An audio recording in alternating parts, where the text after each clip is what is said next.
This is Money Moves on VSiN, the sports betting network. So for those of us who've been sweating out the Steelers season win total over, we are so close. One win away from the over 8.5 and one win away from Mike Tomlin securing yet another winning season. What a time to be alive. You know, I didn't realize that. Yesterday should have been a day in which you and I were probably the most united as a show. I need the Dolphins to lose out. And I need the Steelers win total. That's a good point. Yeah, so, you know what? Good job. Congratulations. We got it done, baby. Now I just need the Dolphins to lose the rest of the way. A soul-crushing defeat yesterday, so hopefully that means they all quit. Fine. Well, I mean, they haven't. They apparently feel like they have a new lease on life the back end of the season after their start. So maybe yesterday was bringing them back down to earth, you think? This one is, I think that one, I mean, you're officially eliminated. So hopefully they're all defeated and want to quit. So I didn't think this was going to be an issue, but I just need to bring it up real quickly. If I have a speech impediment at any point throughout the course of the day, I burned the roof of my mouth so bad last night while I was watching the game, eating a frozen pizza. I tweeted about this. I don't know why. I don't know why there is no in between with the frozen pizza, that you either get the hot magma lava coming out of the oven or the pizza is still inevitably cold, even though it looks burnt. I don't understand. Well, first off, I do think that it's hilarious, the highfalutin lifestyle you just led over the last 2 days, and then you go home just to eat frozen pizza yesterday. But I did a staycation at Circa is what JVT is talking about this weekend. The secret is you let it thaw out before you put it in the oven. But it's supposed to be like a quick thing that you do. Sure. So I understand. I'm going to wait the amount of time that it takes to cook the pizza. I'm going to sit out on the counter beforehand. I think if you're eating frozen pizza, you understand the downfalls of what frozen pizza could provide. I do at least appreciate that you gave me a counterpoint, like a recommendation of how to do things moving forward, because what really bothered me in the comments was the amount of people that are just like, oh, sweetheart, you're doing it wrong. Like, okay, well, tell me how to do it right then. So I did get a handful of suggestions, which was pretty good. Social media wasn't helpful and somewhat rude. That's shocking. Weird. Yeah. Shocking. I got a few other suggestions that like putting it on a pizza stone would help, or doing like a slightly lower temperature longer. So we got some options. You want to help me out because the roof of my mouth is in shambles today. Tweet at us at Storm Buonantony, at VJVT, at VSiN Live. You can also hop in the email moneymoves@vsin.com if you want to join us on anything. Also, by the way, if you're ever unavailable to watch the show, listen to the show live, we also have Money Moves in podcast form, wherever you get your podcast, each and every day. And it gets into the feed pretty quickly, almost immediately after each hour of the show. So that's there. That's it. We do have a lot of other stuff to get to. Let's set the table for the program today with the rundown.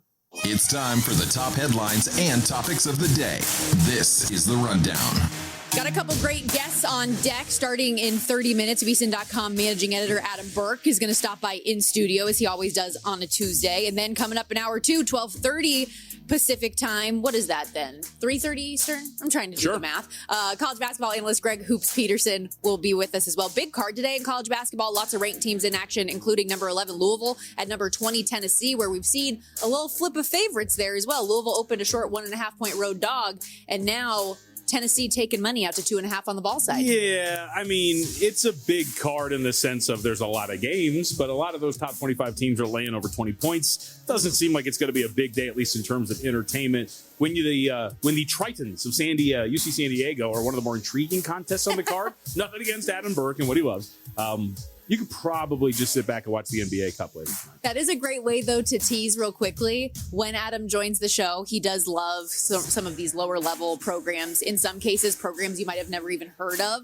So we've got a couple good options for who's that mascot today. Do not look at the article, okay? This is for you specifically. Okay. Going to test your knowledge of collegiate basketball mascots. But you mentioned the NBA Cup that we do have up tonight. You being our NBA betting analyst, NBA excited to get Bigfoot is what Bill Adie calls me in the email every once in a while. I still have yet to determine if it's an insult or a compliment. We will preview this game, though, at length a little bit later. A handful of NBA topics we need to get into. But the Spurs, after upsetting OKC in the semis, now find themselves here for an opportunity for the championship in Vegas at T-Mobile Arena. A short dog against the Knicks. Short number, man. Yeah, short number for the Knicks. I think it's, I'll expose my hand a little bit here. I think it's kind of surprising that it's that small for New York. So we'll talk about that, recap it. And by the way, go back to last night, which was a short but very fun card in the association, including one coach saying that some of these officials were not fit to officiate his game, and alleged, not like outright, that maybe they should be working elsewhere. said they were a little too much of a fan. Yeah. Felt like at times. So which is a little odd, for an NBA official. We also, as we do each and every day, tons of NFL news and notes to discuss. Some early week 15 lines on the move, week 16 lines on the move, injuries to update and more. But we start out going back to last night in the Steel City. We talk about Miami's 4-game win streak coming to an end, as does the Dolphins' playoff hopes official, eliminated from playoff contention, falling last night to Pittsburgh 28-15. Total was bet up, JVT, from 42 to closing 43.5. Number lands right on the 43, so it depends on which number you got, which side you played, if you cashed or not. If you took under 42, I do feel for you in this one, because the game was not as close as the final score would indicate here, and the Dolphins end up scoring a bunch of garbage time touchdowns late in this game. Same thing with Tua Tagovailoa passing yards. If you had the under on that, you deserved a better fate for what he ended up putting together there in the fourth quarter. Yeah, I mean, there's a lot of places you could go here. I mean, it's hard not to focus on the two quarterbacks, though, right? The way that they played here in this game. Tua not beating the allegations about the cold weather. True. That interception that he threw early, that was a duck that had nothing on it. And you do wonder if maybe as you move forward, big picture, what that's going to mean, or maybe there is something to him being in weather under 40 degrees. Not going to beat those at all. But look, this offense, and that was kind of the theme of some of the questions. I was watching Mike McDaniel's presser yesterday. The theme of it has kind of been, hey, how have you been doing this in spite of your passing attack not really being that good? And, it's a fair question. They didn't really run the ball that well. Achane, had the over longest rush. He had a run of 15 and really didn't do much outside of that. And then you fall into a deficit. You can't really focus on the running game. And Tua has been one of the big reasons why the Dolphins right now are sitting on just 6 wins with 3 games left. The final stat line for Tua, 22-28, 253 yards, 2 touchdowns, and the aforementioned interception. But here is Mike McDaniel on the podium yesterday discussing some of the struggles of the pass game, despite what those numbers might tell you. Well, I think there's, multiple things at play. I think ultimately everybody has to do better. You have to coach better. I think passing, a lot of times people just, squarely put all the focus on the quarterback. I think it has to be better for us to, be able to win games when you're not owning time of possession or controlling the game on the ground. That limits you a ton. So it's not up to standard. And my man can't really communicate very well with us. And this is why when the Dolphins were struggling as much as they were early this season, everyone's like, he's not a leader of men. That's right. How's he going to be able to get everybody on board with his message if he can't even get a sentence out? I think he's right. Look, one of the things that we're going to have to discuss here is like big picture, what they're going to do. I think now I was trying to pull a different clip because you'll maybe appreciate this. You don't go into pressers as much. I love the press conferences. Yeah, so I love the press conferences that hand the microphones to the people so that we can hear what the question is. I'm quite certain he was asked whether or not they're going to think about moving on from Tua Tagovailoa. He gave some sort of an answer to it, but I couldn't hear the question at all. So I was just kind of deciphering it from the answer. But the whole point here being is that, look, I think you have some real questions as to what this looks like now for this team. What did we talk about yesterday? It was the one thing that we had discussed. Tua had gotten somewhat better in weeks 8 to 14, but the one thing he was getting away with, his turnover worthy play rate had actually gotten worse from the poor start to this little stretch that they were on. And of course, commits 2 yesterday, turnover worthy play rate of over 5% yet again, and throws that interception. He is what we thought he was. And that was a big reason why they were there. And, I think he was even asked McDaniel too, like outside of garbage time. And I think that's what led to this answer. Your passing attack has done nothing, and it was garbage time again. That really allowed you to rack up some yards. Yeah, very misleading stat line, misleading final score here. And another unit that we were asking questions about going into the game yesterday was Miami's defense and how well they had looked the last handful of weeks. How real was that? I think we got our answer with that as well, especially knowing the Steelers' struggles that they've had. And it was another slow start for the offense, but ended up having a really good day in all, got the run game going. We talked about the Jaylen Warren illness and if maybe that could mean more work for Kenneth Gainwell. He did get more run, goes for 80 yards on the ground, 43 through the air. We also saw a pair of rushing touchdowns from tight ends, which 2 in the same game, whether on the same team or on opposite sides of the field, that's never happened in NFL history. So we had history last night on Monday night as well. And I'm not just talking about the Steelers going for their 23rd straight Monday night victory. Insane, dating back to 1991. We told you that trend yesterday. It comes to fruition here. But Aaron Rodgers, also the first time for him, he had an 85% completion day in more than a decade. He goes 23 of 27, 224 yards, 2 touchdowns, no picks. You get the running backs and tight ends involved. It's a good performance from him. Yeah, well, I mean, look, it was a good performance. Do I do the whole, his average depth of target was only 3.6 yards downfield? Did you see the way that it improved in the second half, though? Because it was 1.4 in the first half, but it really took a step up. That's a good voice. I like Thank that. you. I'm trying to learn from the best. Last 2 games for Aaron Rodgers. In totality, 75.4% completion, 508 yards, 3 touchdowns, no interceptions, 6 big-time throws, what PFF calls them, throws that are further downfield into tighter windows, to just 1 turnover-worthy play. He had another completion of over 20 yards in the game yesterday, so he's got, 5 of the last 2 games. He had 11 in the 11 starts leading up to that.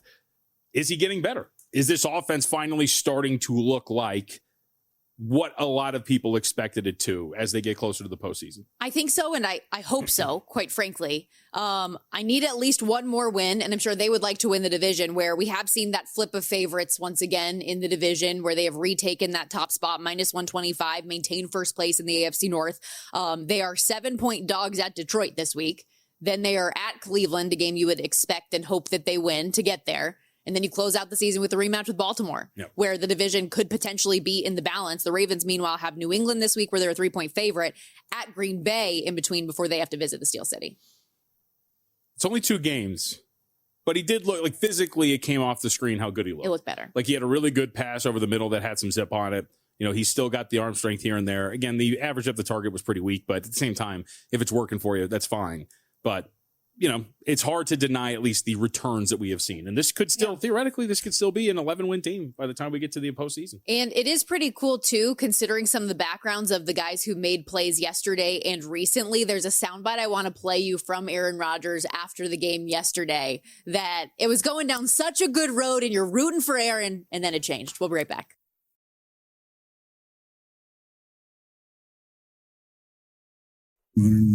26 combined yards. Pat had some nice plays. Marquez had a touchdown. That was awesome. Asante Samuel, had a pick. Junior, I should add, because I played against his dad. So it's kind of what I said after the game. There's some cast-offs if you look at our roster, which makes it really special. Kenny Gainwell signed a next to nothing contract. Connor Hayward, an afterthought, had a touchdown run. Marquez been on a couple teams. Adam Thielen got cut. Samuel was on the street for a long time. So it says a lot about the character of the guys we brought in. Do you consider yourself one of those cast-offs too? No, I'm not a cast-off. I love that sound so much. That's Aaron Rodgers, by the way, on the podium last night following the Steelers Monday Night Football win 28-15 over the Miami Dolphins. And you're like, this is, you know what, Aaron, you're right. This is a really cool story. All of these guys that have kind of been looked down on or misfit on the island of misfit toys. Yeah, that's a great narrative coming out of this game, the way that they had a good performance and have been succeeding lately. Are you one of those guys? Nope. Just I'm better deadpan. And listen, when you are a Super Bowl champ and a 4-time MVP, sure, I understand where you're coming from, but why not take that on your shoulders and be like, yeah, I am too. Aaron Glenn pulled me in his office and said, I don't want you. I wanted to go to the Minnesota Vikings. Kevin O'Connell didn't want me. Well, why not lean into that? I don't know if you say, I didn't want to be here. And now No, I'm not saying don't say that verbatim, but you understand where I'm coming from. Little bit of humility. Yeah, looking at yourself in the mirror and where you're at age 42 in your career and being cast off. I think that's a totally fair comment to make. I'm with you. It's very surprising to hear Aaron Rodgers not be humble. Yeah. Anyways, I just love that sound. I thought it was great. And just there was not a hesitation for a second for him to say no, and the flat pan face that he had. Can I ask you a question about last night? Sure. Is Mike McDaniel going to get fired? That's a great question, because at the end of the season, obviously. I mean, there's 3 games left. It's not obviously, the hot seat has cooled off on him significantly, the way that they've been performing down the stretch. Or if I phrase it this way, I think I know the answer to this. If you're pricing it, who's more likely to be on the team next year, Tua Tagovailoa or Mike McDaniel? McDaniel, to me. Right? He's the favorite. I think you're probably moving on from Tua in some way, shape, or form. I kind of think it would make sense to move on from both, but it also depends on who's available. This is an interesting cycle to me, and I'm curious your opinion on it, in the sense that we haven't had these super hot names popping up throughout the course of the year like we did last year. Like everyone knew Ben Johnson was going to be a huge target. Everyone was waiting to see what was going to happen with New England so that Mike Vrabel might go there. And those things ended up happening. But I haven't heard those types of names at this point in the season. Have you? No. I'm just curious too, because McDaniel will be a very coveted offensive coordinator if and when he gets fired. So I'm going to be, I wonder if maybe even he would be like, you know what? Just get me out of here. Maybe the Tomlin hot seat stuff quieted down a little bit too when they're back in first in the division. I mean, it's also the ridiculous, like Mike Tomlin to go to Penn State, or like he's not going to go to college. I think Ben Roethlisberger even walked back his comments a little bit. It's very stupid. It is what it is. That said, fun game last night for those of us that are sweating season win totals. That is for sure. Like I mentioned off the top, just need one more. Pittsburgh, get it done. Keep the streak alive for Tomlin. We do have a handful of other news and note items in the NFL I want to get to. Let's start with Patrick Mahomes, where apparently it was an ACL and ACL. So having the repair surgery and trying to figure out what that's going to look like for he and Kansas City moving forward when he's able to get back.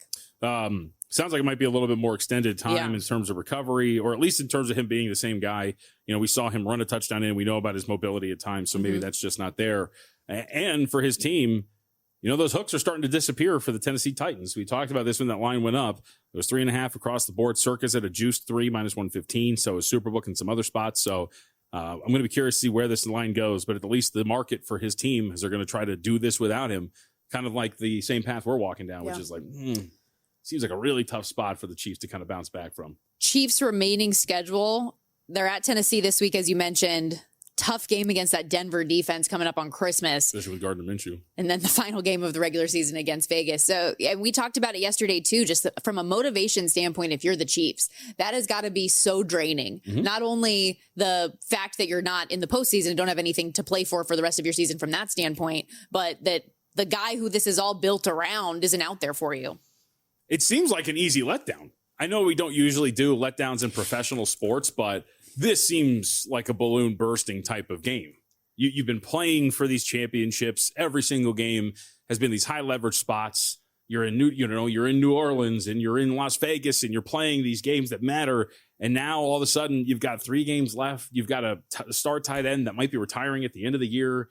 It just seems like it's one of those where you can really see this team go, man. And I know it's ugly, and I know on paper it's the Titans, but this is also a Tennessee team that has been covering numbers a lot lately, that is trying to see what they have in their rookie, highly touted quarterback. They're trying to build towards something, so you anticipate just the motivations in this game feels like on completely polar ends. Yes. Polar opposite ends, excuse me. Now, I will say the case to be made, or at least the other side of this coin is, we've seen each of the last 2 weeks for sure, the market just steamed Kansas City up like crazy. We saw it against Houston. We saw it against LA. Both times it failed. They lost the games outright. Now, all of a sudden, we're seeing a little bit of movement in the other. Yes, so we're seeing a little bit in the other direction. Now, the question you ask is obviously, is the difference between Patrick Mahomes and Gardner Minshew like a full 7? Because you said the look ahead was, 10.5? Yep. I would say yes. That's probably about an apt number. But if we get to like 2.5, obviously we're talking about a situation where maybe we've gone a little bit too far. And even with Gardner Minshew playing quarterback, do the Chiefs have enough to win a 1-possession game against the lowly Titans on the road? As we talk about all of these line moves, by the way, remember, before the line moves, the Sharp Plays is already there. They don't just follow the market. They are help shaping it on a daily basis. You're not going to outsmart billion-dollar sports books or full-time Sharps on your own, but with the Sharp Plays, you don't have to. They're powered by advanced AI, connected to proven insider sources, and active across not only the NFL, but the NBA, MLB when it comes back, college hoops. Sharp Plays delivering the edge serious bettors rely on free daily reports, real-time alerts. You get market-moving insights all straight to your inbox or X feed. Since 2011, they have been backing it up. We know how important those documented results are, public logs, transparent receipts. Check out sharpplays.com if you haven't already. Trusted by the pros, monitored by the books. Stay ahead of the lines at sharpplays.com. Another injury update to be aware of, actually a couple of them, with the San Francisco 49ers who just played Tennessee this past week. They get a little bit of extended rest before the Monday night game against your Indianapolis Colts. But Ricky Pearsall, it sounds like, is really going to need that extra rest with a aggravated knee injury, the PCL that knocked him out for about 6 weeks earlier this season, got re-dinged up in the fourth quarter on Sunday. I guess an ankle bugging him as well. Shanahan made it seem like it's going to be wait and see on his availability based on pain tolerance and, severity of everything. But some good news on the 49ers injury front as well. They're expecting to get some guys back on defense. Defensive lineman Jordan Elliott, Sam Okuwanu, linebackers Tatum Bethune, who we talked about because he stepped up after the Fred Warner injury. He has been out. All cleared to practice and are optimistic about playing. And Yetur Gross-Matos is, what's the word I'm looking for? His 21-day window opened from injured reserve. So one guy a little bit dinged up on offense, but some defensive players getting in a much better position this week ahead of the game with Indy. All right. So this is my question. How bad is your defense still at this point? Your boys' defense here? I mean, they aren't going to have a pass rush. They just haven't all year. Because I keep getting DMs from Paul Bovey about Phillip Rivers. What do you got? I was just going to say, but I think like getting healthier on that side of the ball and having Phillip Rivers, who has now played a full game, I can't imagine the body is feeling great coming out of that I think that we could get after him. Passing yards prop, 147.5. And actually, as I speak, it just went to 151.5 over. I can already feel Paul Bovey tweeting at us. He told me the number that I got from Bovey. Again. No, I actually got a number. We got multiple of those tweets yesterday. I got a number from Bovey this morning. Let's see. Rivers is going to throw for 248 yards on Sunday if he doesn't get hurt. Who said that? Paul Bovey. What? He DM'd me this morning. 248 yards. Market is set at 147.5 is the low number there. Also, how about the caveat if he doesn't get hurt? Mm-hmm. Well, that's always a fair He ask, could just trip. I don't want to throw that in Bovey's face if he gets hurt. He's an old guy. Not Paul. Phillip Rivers. Well, yeah, as I said, Phillip Rivers, I'm specifying here. My whole point is there is this interesting mix of a pass rush that has not been great for the 49ers versus a guy that really isn't moving particularly well and can't throw the ball downfield, and what that mix looks like for Indianapolis on offense. So I feel like there is this sense that because the Seattle Seahawks defense that we know is so good, that the fact that they struggled to an extent and not being able to like handle all the dink and dunk stuff. I mean, they didn't really struggle though, did they? Well, they limited them to 120 yards, 4.4 yards per attempt, and the Colts averaged 3.7 yards per play. They let him do whatever he wanted in the short yardage stuff. Yeah. That I don't think San Francisco. I think San Francisco will be slightly better at that, I guess, is my thought. Okay. I don't know how much they're going to be able to get after him, but he's so immobile. Like I said it earlier this week. He has the mobility of a tree. There is nothing there. And so if you can just make him feel it a little bit. I mean, I like the 49ers this week. We also got the clarity that Phillip Rivers actually checked out of a passing play on that final play to run the ball on 3rd and 7 to set up the 60-yard field goal, to which a lot of responses was, well, it worked. And I can't. It's a great story. Actually, you know what? The legend himself, Brent Musburger, was walking by. We ran into him earlier this morning before the show. I heard you guys. You know what he said to me? Yeah. Right away. Said, Stormy, love your 49ers this week. Sneaky in the NFC. All right. Sneaky in the NFC. Let's go. We'll be right back. We got college football on the brain next. VSiN's own Adam Burke joining us to break down tonight's games and beyond.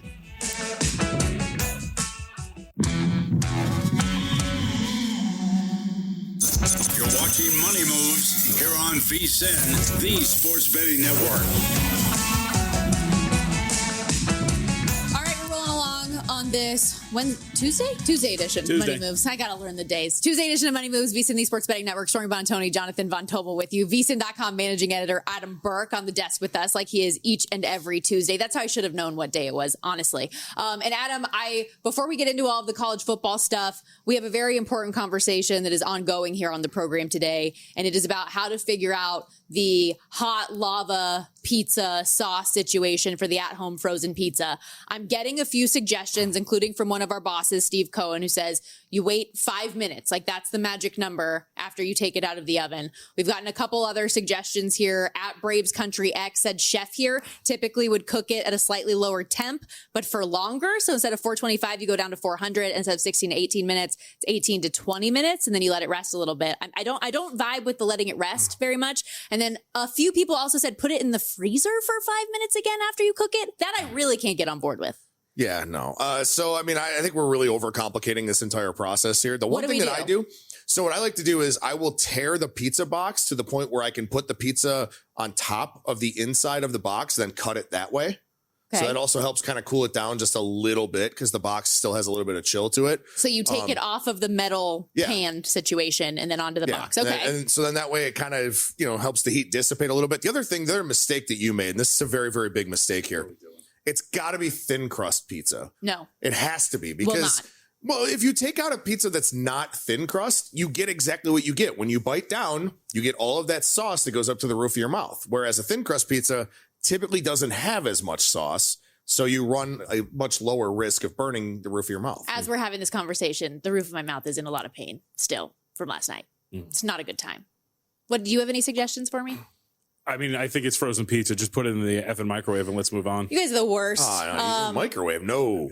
By the way, the whole thing here is that you're impatient, and yet even your guy, I wanted to look up the tweet, is saying, cook it longer, let it rest, buy a pizza stone. It's a frozen pizza. What are we doing? Put it in an oven and let's go. Let me live my dream. Also make your own pizza is what I was going to say. That's what I do. Yeah. Just get some Pillsbury dough pizza crust, which is incredible. Get some pizza sauce, throw it on there. You can put as many pepperonis and cheese as you want. Do you eat pizza rolls?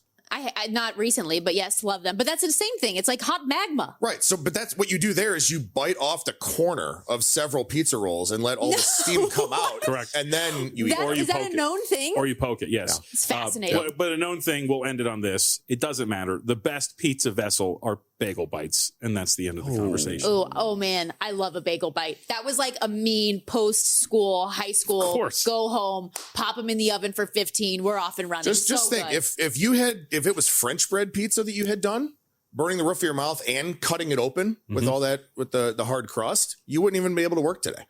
You would have to take a sick day. It's true. It's true. I made it out alive, guys, when all was said and done.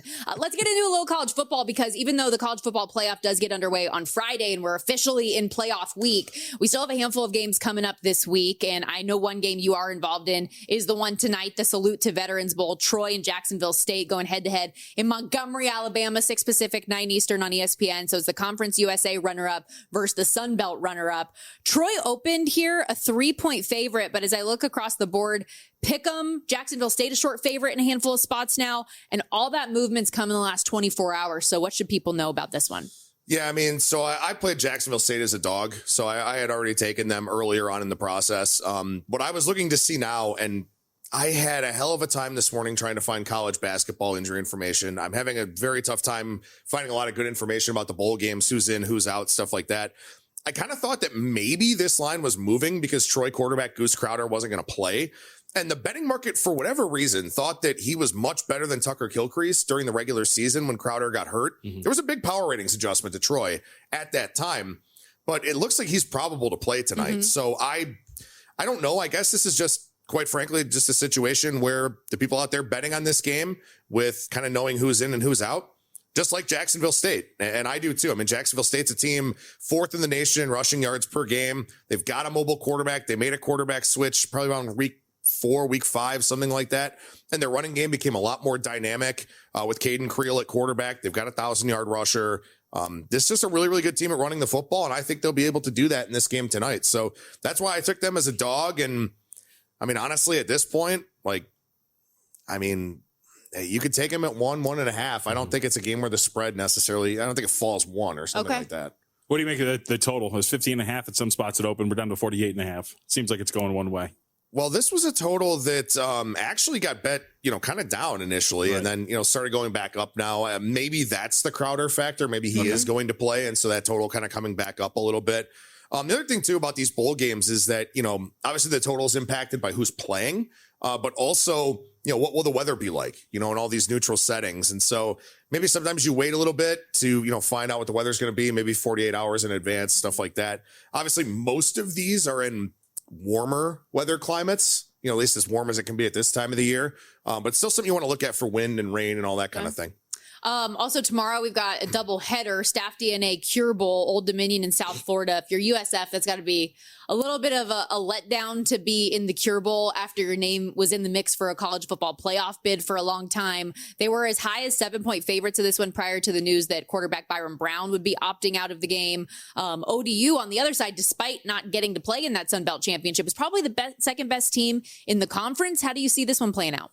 Yeah, they're definitely the second best team in the conference, but also they're missing their starting quarterback too, and Colton Joseph, who's in the transfer portal, 1,000-yard rusher himself, not really as dynamic as Byron Brown, but a guy who racked up a ton of production for this Old Dominion team. So not really a big surprise to see this total coming down a little bit.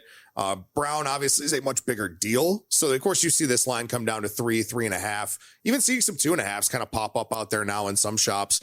I played Old Dominion plus 3.5. So now there's really not much line equity because you're kind of either on or below that key number. But look, I mean, for Old Dominion, and this is something that we deal with every bowl season now, they signed Ricky Ronnie to an extension. There's a lot more continuity on the sideline for them, whereas Alex Golesh is already at Auburn. Mm-hmm. Some of his coaches have already gone with him. Some of his other coaches are halfway out the door. We know that Brian Hartline's coming in, so things are going to change for South Florida. Just a lot more continuity for Old Dominion. South Florida is the better team. There's no doubt in my mind that South Florida is a better team, better athletes, more talent. But Old Dominion just has more continuity and a quarterback who's actually played a little bit at the Division I level, unlike Gaston Moore, who's going to get the start for South Florida. So I took Old Dominion plus 3.5, and I wouldn't be surprised to see this line keep trending down a little bit. There's probably not an answer to this, but is there like a number that you put on some of these teams in these motivational versus non-motivational spots in bowls? I'll invoke the Mountain West for a quick second, where you look at some of these Mountain West teams and the motivate New Mexico, Hawaii. Some of these teams are in really good spots because they really want to win these bowls, and that's throughout bowl season. How do you factor that in as somebody who actually makes numbers as well? Yeah, it's really, really tough to try to figure out. I mean, it's extremely tough, right? You can try to quantify the personnel that's not going to be playing in the game, but those more subjective things, those more intangible things, you can't really produce a value on that kind of stuff. And the other thing I keep telling people is once the game starts, right, instinct takes over. Yep. You're an athlete, you played football your whole life. Like, you're just going to do what you're supposed to do. Kind of, it's almost automatic, right? But it's the prep leading up to the bowl game. Are you focused in film study? Are you, after you finish with exams, are you still going and working out and staying in shape? Or are you just kind of chilling on the couch playing Xbox? Like, what are these guys doing in the lead up to the bowl game? That's where I think it really, really factors in, right? So sometimes you can get some really good live betting angles, right? A better team that starts really, really slow might flip the switch, right? And their better players might go, all right, well, you know what? We're out here anyway, so let's just play. But it is that lead up to the bowl game where, especially because you're playing a team that you've probably never played before, right? From a conference that you haven't played anybody from, something like that. You've only been playing conference opponents that for the last 2.5 months. So it can be really challenging for these teams from a prep standpoint. But I do think that athleticism can ultimately win out once you get between the lines and just realize, hey, we're playing football. This might be the last time I'm doing it. Stuff like that. I think then those players start to get engaged. Your alma mater, I think, is an interesting one because they get very interesting, right? Because you could say what you want about South Florida being like in the mix. Mm-hmm. North Texas was essentially in a playoff game. Yeah. Like they win, they're in, and now where are they at? They in New Mexico? Is it New Mexico? Yeah, yep. Albuquerque. Can you imagine that? Like you're one win away from going to the national playoffs. No, sorry, you go to Albuquerque to play San Diego State. Yeah. And by the way, the Aztecs will be very motivated with Lewis out there in his second year to win a bowl for sure. And we talked about that too. New Mexico, the location where their postseason hopes really went to die as well when it comes to the Mountain West Championship. Plus a little bit of elevation. They're more used to that. So, and also for North Texas, I mean, if you can still find a +3, I think you have to take it. Tim Murray and I talked about this on the College Football podcast we recorded yesterday. Like, who's actually going to play in this game for North Texas? They have a 1,000-yard rusher, a 1,000-yard receiver, and Drew Mestamaker, who could all either get an NIL bag somewhere else or just follow Eric Morris to Oklahoma State and get paid. Will he even play? So, who's even going to play for this North Texas team by the time we get to that bowl game? Real quickly on the way out here, I know we're going to have you for the next 15 minutes as well, but our VSiN holiday special is going on right now. What are people getting at VSiN.com? Everything. Absolutely everything that we do over there. We got the AI player prop projections for the NBA and the NFL. Our college football playoff betting guide is available right now, too. You get that as part of the holiday special, not to mention Super Bowl, March Madness, all that. So it's a really, really good offer, and I certainly encourage everyone to jump on it. Yeah, just $79 right now, VSiN.com/subscribe.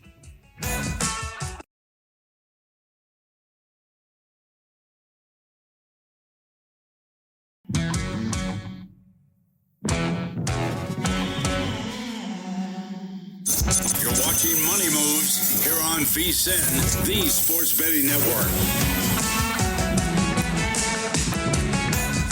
segment, we were talking about some of the midweek bowls. We've got the Salute to Veterans Bowl coming up tonight, the Cure Bowl tomorrow, and a handful of others. But of course, the CFP getting underway on Friday as we welcome you back here to Money Moves, VSiN, the Sports Betting Network. Stormy Buonantony, Jonathan Von Tobel, and VSiN.com managing editor Adam Burke on the desk here. So let's shift gears to CFP a little bit. Is there a game that you have ultimately fired on or anything you added to the account this week? Yeah, one thing to mention quickly about the bowl season, we're putting our previews out with at least 72 hours lead time, which is good on one hand and maybe not so good on the other hand because, of course, you see the line movement in Troy and Jacksonville State here today. Yeah. But yeah, there's one play that I made for the college football playoff, and I may end up on Oklahoma on Friday night, which I'll get back to in a minute if we have time. But I played Texas A&M minus 3.5. I know it's down to 3 now across most of the market here. I just think that when you've got two really, really good defensive teams, two outstanding defensive lines, a couple of teams in the top 5 in sacks, Texas A&M tied for the national lead with Oklahoma. When you have a mobile quarterback, I think that makes a difference. And Marcel Reed is much more mobile than Carson Beck is. And I think that's going to be ultimately the difference in this game where I think Texas A&M has a better chance of avoiding those negative plays, the 3rd and longs, stuff like that. I don't know that Miami will have the luxury of that throughout the course of the game because Beck just isn't the same kind of runner that Reed is. So I took Texas A&M minus 3.5. I think at 3 now, it's, obviously a slightly better play. But that's really all I got. I mean, we've already seen Tulane and Ole Miss, even though Ole Miss is a mess right now with the Lane Kiffin thing. And now it seems like Trinidad Chambliss may want out too. Oregon and James Madison, I don't know, Dan Lanning plays the bully role really, really well. So he has a chance to bully this team, I think. But yeah, I mean, those two games, I just don't know that there's a lot of great betting angles in the other two games on Saturday. I just think Texas A&M, minus 3 is the best play on the card for that one. Worth noting, at least real quickly, we will have Taylor McGregor, ESPN ABC sideline reporter, on the program tomorrow. She'll be on the Miami sideline for this game. So we'll do a real deep dive into Miami, Texas A&M tomorrow. And I obviously am going to be on the JMU Oregon game. I've been doing a lot of just my early prep for that game and watching tape and looking at the measurables for Oregon. Like those dudes that's like an SEC front on both sides of the ball for Oregon compared to JMU, who's just, it's a different class. It's like a different level that you're playing up to. So I'll be very curious to see what that looks like, particularly early on up front. You don't think the team that was scrapping with Troy in the Sun Belt Championship is going to have a shot up there in Eugene, huh? Listen, say what you want about JMU and all of that, but against the one really good opponent that they did play in the regular season of the Power 4 in Louisville, it was a tie game going into the 4th quarter. So maybe with all of the people hating on them and saying that they have no shot in hell in this game, see if they can put up a little bit of a fight, throw the kitchen sink at Oregon early, have a little fun. Can't remember. You were on the sideline. I don't know how much of this is wishful thinking, but I would like, I think there's potential to get a half out of this thing. You were on the sideline for a Louisville loss. Which one was it? Cal. And they were only laying like 3 points in that game though, right? Louisville? Yeah. No. Oh, what was it? 20? Yeah. So they can get, okay, I get what you're saying here, but they were, I don't think your shining beacon should be, we lost to, they also beat Miami. Okay. All right, that's fair. That's fair. I'm just saying. I think JMU is probably going to get rocked. I hope you have a good game. I think so too. Yeah. Especially because of what happened last year in the playoff with Dan Lanning, where they got the bye, and then Ohio State just decimated we referenced them, that right from the jump. Everything comes back to Stormy. But hey, I was going to say I was on the sideline for that game too. Oregon hasn't had a whole lot of luck with me on the sideline, so that's another layer. Well, you know what? I'm really curious to see what happens in this game and going forward for Oregon in the playoff because we've kind of had this discussion on the College Football Betting Podcast. Dan Lanning's got a James Franklin vibe to me. Where he's going to blow out teams that he's better than, but then he's going to, because they should have lost the regular season meeting game to Ohio State. And then, of course, we saw the Buckeyes get revenge. They lost that Pac-12 championship game here, the year that Bo Nix was a Heisman contender. So are you saying you think JMU gets torched and then they really have a tough game against Texas Tech? I think so. Okay. Yes, I mean, I absolutely think so. I brought this up on Pod of the Future with Mitch. I was surprised, and I think I brought this up to you too, to invoke our guide one more time for everybody to check that out. I was surprised that 5 people picked Oregon to win the national championship. Yeah. It's not that I think they're bad. I'm just surprised that there was the same amount of people who picked Ohio State. There was 5 Ohio States and 5 Oregons, 10 Georgias, which I was very surprised by. I thought I was going against the grain with that one to an extent, but I was surprised that there was a lot of that big picture support for Oregon. So in addition to Adam's thoughts, we have best bets from all of the hosts throughout the network, Steve Makinen's power ratings, bowl picks, full previews of each and every game and team. You can get your guide at VSiN.com/CFP right now. You can get the guide a la carte, or you can join us on the full-time basis as well and get full VSiN Pro access to everything we do here at the network. But JVT, I know you were excited to talk some college basketball. So what do you got for us with that? Well, I thought you wanted to play. We can, but do you want to go there first, or you want to take a second? First, because the people want plays. They want to know what's going on. So let's get to the plays that people so love. All right, Adam, I was very excited because the last couple weeks you've been picking teams that people know a little bit too well. And so I was excited looking at your article today that we actually do have a couple teams that could give JVT a little run for his money in knowing who the mascot is. And for anybody who this is your first time joining us, Adam keeps tabs on just about everything, and he can obviously break down all the big games, but his true love affair is with some of these smaller programs and finding value there on the board. So let's start, shall we, with Southern and Cal Baptist. What do you got, JVT? Who's Southern, that mascot? You know, Southern was actually just out here like last year to play UNLV, and I don't really remember what they are. It's some sort of bird, is it not? No. Okay. It actually eats birds. Human. The Southern Humans. The Southern Humans. I wish. That'd be fantastic, right? The Southern Jaguars. Oh, okay. What about Cal Bap? You know that one? And do not put the graphic up. Cal Baptist, I don't know, Toreros. The Lancers. Okay, the Lancers. Yeah, the Lancers. Cal Baptist Lancers. Yes, so, 0 for 2. I'm glad we got one. Yeah, 0 for 2 You knew here. too many of them last time. So, look, I mentioned this in the previous segment. Like, I had a hell of a time scrolling through Twitter. Elon, your algorithm sucks. I could not find injury information on a lot of the games I was looking at here for today. There are 36 games on the card, so 72 teams in action. A lot of them are smaller conference teams. I love that we actually have a game board for Southern and Cal Baptist. I don't know if we had to do that right now or if it was done in advance, but the Cal Baptist logo it's fighting for its life over there. It really is. It really truly is. So Southern's leading scorer, Michael Jacobs, missed the last game against Texas State, 21 points per game. And it's very, very difficult when you talk about a player on a team like that who's scoring that kind of pace at that kind of rate. Really, really hard to replace a guy like that. So I was trying for the life of me to figure out if he's going to play tonight. Couldn't actually find that out, but he's not going to be 100% if he does go out there and play. So there is that.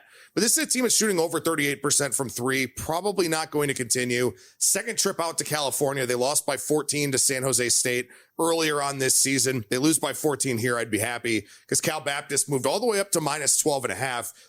This one was 8.5, 9 overnight, and it moved up to 12.5. So I think maybe Jacobs isn't going to play, and somebody knows that. Mm-hmm. But as you know, if you've listened to me, here on this show, if you've listened to me on other appearances, if you've read my article, shot selection is a big thing for me. I know it is for JVT and the NBA as well. Cal Baptist has a much, much higher rim and three rate than Southern does. Cal Baptist actually gets to the rim at the highest rate in college basketball, almost 54%. They should be able to get inside on a team like Southern. So I laid it here minus 12.5 with Cal Baptist. Yeah. CBB Analytics does a great job with those stuff. So I know we're lucky enough to get a log in there and use some of their data. It's been a great tool for us this year. All right, what else you got? Well, you had like a bunch of stuff in the rundown. I thought you wanted big to do picture more teams. Guess who the mascot. Okay, let's do one more. There's another good one on here. Let's go. Well, there's two games other in the article, so why don't you do the one that you like most? Yeah, well, I mean, one of them has Georgia Tech, so what's the fun in doing that in our Name the Mascot segment? The Bumblebees. Dartmouth and Holy Cross. Oh, Dartmouth is the Big Green. Yep. And the Holy Cross Crusaders. There you go. You knew that one. Ace, I kind of was hoping you were going to go Lancers again. Well, we talked about Dartmouth last week or the week before. Dartmouth played Colorado State last week. Yeah. That's right. Yeah. So and then Holy Cross, I knew. Yeah, you had a bit of a leg up on that one. Yep. So again, shot selection, very, very important to me, right? Dartmouth is a team that takes a ton of threes. So their games can be pretty high variance. But they're a team that shoots them at a very, solid rate here so far this season.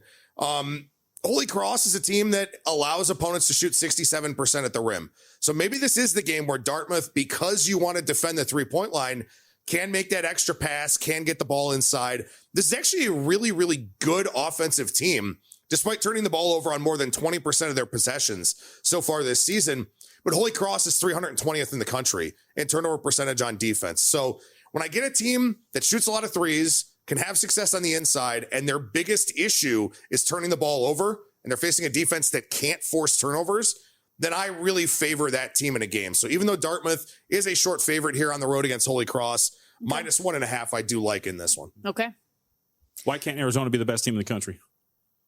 Because of Tommy Lloyd. Dude, that Burries kid looks pretty good. I mean, from a talent standpoint, they're phenomenal. Yeah. They are really, really good. And not only that, like, they have tested themselves. Yep. They've played a very, very good schedule to this point.